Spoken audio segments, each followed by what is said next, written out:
ભારતીય બનાવટની ડુપ્લિકેટ ચલણી નોટ નંગ 85 સાથે વલસાડ અને ધરમપુર સહિત 5 આરોપીને ગણતરીના કલાકોમાં તેમજ એક આરોપીને રાજસ્થાન ખાતેથી પકડી પાડી 11,89,500નો મુદ્દામાલ જપ્ત કરી અનડિટેક્ટ ગુનો ડિટેક્ટ કરતી વડોદરા એસઓજીની ટીમ વડોદરા શહેરમાં કાયદો વ્યવસ્થાની પરિસ્થિતિ જળવાઈ રહે તે માટે આપેલી સૂચના અનુસાર ગત તારીખ 29/4/2026ના રોજ એચડીએફસી બેંક શોટ્ટા સ્ક્વેર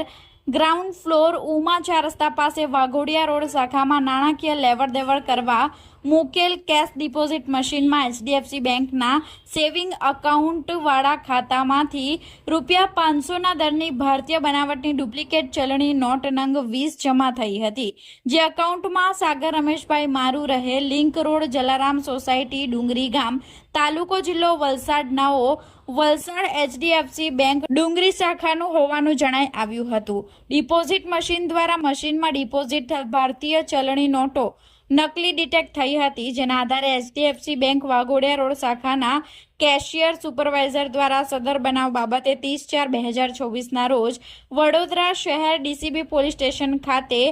ફરિયાદ દાખલ કરવામાં આવી હતી, જે ગુનાની તપાસ વડોદરા શહેર એસઓજી શાખાને સોંપવામાં આવી હતી, જેમાં એસઓજી પોલીસ ઇન્સ્પેક્ટર બીડી જીત્યાના માર્ગદર્શન હેઠળ ભારતીય બનાવટની ડુપ્લિકેટ ચલણી નોટોના અનડિટેક્ટ ગુનાના આરોપીને પકડી પાડવા માટે એસઓજીના અધિકારી કર્મચારીઓની અલગ અલગ ટીમો બનાવી ગુનાની વિવિધ દિશાઓમાં કામગીરી લગાવી સતત ટેકનિકલ અને હ્યુમન સોર્સ દ્વારા ગુનાની તપાસ હાથ ધરી ગણતરીના કલાકમાં ભારતીય બનાવટની ડુપ્લિકેટ ચલણી નોટો જે એકાઉન્ટમાં જમા થઈ તે ખાતાધારક આરોપી નંબર 1 સાગર રમેશભાઈ મારુ ને વાઘોડિયા ખાતેથી પકડી પાડવામાં સફળતા મેળવી હતી, જેના મકાનમાંથી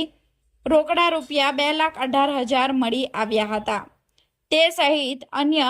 4 આરોપી અને એક આરોપીને રાજસ્થાન ખાતેથી પકડી પાડી કુલ ₹11,89,500નો મુદ્દામાલ જપ્ત કરી અનડિટેક્ટ ગુનો ડિટેક્ટ કરતી વડોદરા શહેર એસઓજી પોલીસની ટીમ